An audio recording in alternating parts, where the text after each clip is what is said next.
Iran Israel యుద్ధం Commonwealth వైపు పెనుపారాన్ని మోపుతోంది. ఒకవైపు వంట గ్యాస్ మంటలు, మరోవైపు నిత్యావసర ధరలు ప్రజలకు చుక్కలు చూపిస్తున్నాయి.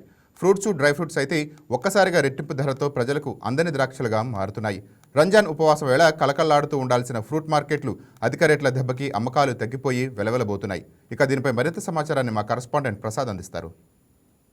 నేపథ్యంలో ఇండియాలో నిత్యావసర సరుకుల ధరలు పూర్తిగా పెరిగిపోయాయి. ఏ వస్తువుని పట్టుకున్నా షాక్ కొడుతుంది రేట్లు చూస్తుంటే. ఫ్రూట్స్ కూడా ప్రధానంగా చాలా ఫ్రూట్స్ ఇండియాలో మనం దిగుమతి చేసుకుంటూ ఉంటాము. ప్రజెంట్ వార్ నేపథ్యంలో ఫ్రూట్ ధరలు పెరిగాయా తగ్గాయా, వాటి పరిస్థితి ఎలా ఉంది? విజయవాడలో ఉన్న అతిపెద్ద ఫ్రూట్ మార్కెట్ లో ప్రజెంట్ మనం ఉన్నాము. ఒక ఫ్రూట్ షాప్ యజమానితో ఉన్నాం, మాట్లాడదాం. సో వార్ నేపథ్యంలో ఫ్రూట్ ధరలు ఎలా ఉన్నాయి, పెరిగాయా తగ్గాయా? లోకల్ ఫ్రూట్ అయితే ఏమి పెరగలేదు. లోకల్ కరిబూజా, పుచ్చకాయ, బొప్పాయి ఇవన్నీ నార్మల్ రేట్లు ఇంకా తక్కువ అమ్ముతున్నారు. అంటే ఎక్స్పోర్ట్ లేక ఈ తక్కువ డౌన్ అమ్ముతున్నారు. ఎక్స్పోర్ట్ ఇతర దేశాల నుంచి వచ్చే సరుకులు మటుకు రేటు పెరిగాయి. కివీస్ ఉన్నాయి 2000 నుంచి 3500, 3200, 3000 దాకా వెళ్ళిపోయింది. మొన్న పోయిన నెలలో 1500 ఉంది. వారు మొదలక ముందు 1500 ఉంది. వారు మొదలై 10 రోజులు అయిన తర్వాత ఇప్పుడు 3500 ఉంది. యాపిల్ పెట్టి 3500, 3600 ఉండేది. ఇప్పుడు 4000, 4500 అయింది. ఇంపోర్టెడ్ ఫ్రూట్స్ మొత్తం 1000 నుంచి 500 రూపాయల నుంచి 1000 రూపాయలు 1500 పెరిగాయి. లోకల్ ఫ్రూట్ మటుకు మామూలు నార్మల్ రేట్లు ఉన్నాయి. యాపిల్ అనేది టోటల్ గా డిమాండ్ గా ఉంది. ఇండియా యాపిల్ కూడా బాగా రేట్ ఉంది. ఇండియా యాపిల్ కూడా 3500, 3600 అట్లా ఉంది. లాస్ట్ ఇయర్ ఇంత లేదు. ఇంకా ఏ ఫ్రూట్స్ ధరలు పెరిగాయి ఇవే కాకుండా?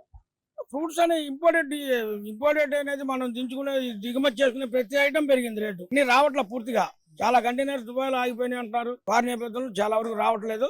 అయినా 1-6 వస్తే డిమాండ్ బాగా ఉంది. దానివల్ల రేట్లు ఎక్కువ అమ్ముతున్నారు. ఇక్కడ కాదు, బాంబేలోనే రేట్ ఎక్కువ ఉంది. ఫ్రూట్స్ ని తెచ్చుకుంటారు ఇక్కడ అమ్మడానికి. మాకు ఇక్కడికి వస్తాయి. ముంబై నుంచి జోడు వస్తాయి. హోల్సేల్ లో వచ్చి మేము తీసుకుంటాం. ఉన్నాయి ఫ్రూట్స్ మరి వార్ స్టార్ట్ వస్తున్నాయి కానీ ముందు 100 వచ్చాయి, ఇప్పుడు 25% వస్తుంది. అన్ని అందరూ పంచుకోవాలి కదా, దానివల్ల డిమాండ్ ఉంది. అక్కడే డిమాండ్ ఉంది. ఆ డిమాండ్ బట్టి ఇక్కడ కస్టమర్లు, వినియోగదారులు అంత డిమాండ్ తీసుకునే పరిస్థితి లేదు మన విజయవాడలో. అందువల్ల ఇంతకుముందు ఒక 10 రూపాయలు అమ్మే ఒక షాపు ఇప్పుడు 2 రూపాయలు, 3 రూపాయలు అమ్ముతుంది. అంటే 10,000 రూపాయలు అమ్మే షాపు 2,000 నుంచి 5,000 పడిపోయింది. కస్టమర్కి అనుకూలంగా లేదు. అందువల్ల దానికి బదులు ప్రత్యామ్నాయంగా బొప్పాయి, కరిబూజా, పుచ్చకాయ వాడుతున్నారు మన లోకల్ పర్సన్స్. ఏపీలో డ్రై ఫ్రూట్స్ కూడా అధికంగా వాడుతూ ఉంటాము. వార్ నేపథ్యంలో డ్రై ఫ్రూట్స్ రేట్ ఏ విధంగా ఉంది, పెరిగిందా తగ్గిందా అనే విషయాన్ని కనుక్కోవడానికి విజయవాడలో చాలా డ్రై ఫ్రూట్ షాపుల్ని మేము విజిట్ చేయడం జరిగింది. అందరూ కూడా చెప్పింది ఒకటే మాట, ప్రజెంట్ డ్రై ఫ్రూట్స్ రేట్లన్నీ కూడా స్థిరంగానే ఉన్నాయి. వార్కు ముందు, వార్కు తర్వాత కూడా, ఆ వార్ జరుగుతున్న సందర్భంలో కూడా రేట్స్ ఒకేలా ఉన్నాయని కూడా చెప్తున్నారు. అయితే ప్రజెంట్ ఇప్పుడున్న స్టాక్ ఉన్నంత కాలం ఇదే రేట్స్ కంటిన్యూ అవుతుందని కూడా వాళ్ళు చెప్తున్నారు.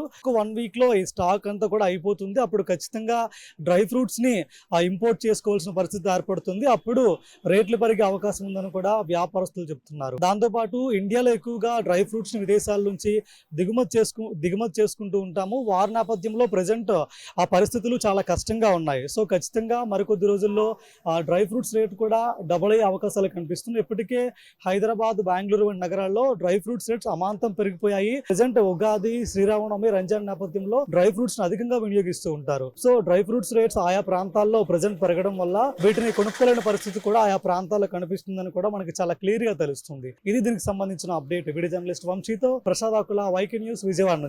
ఈ వీడియో మీకు నచ్చినట్లయితే లైక్ కొట్టి షేర్ చేసి మా వైకే టీవీ ఛానల్ ని సబ్స్క్రైబ్ చేయండి.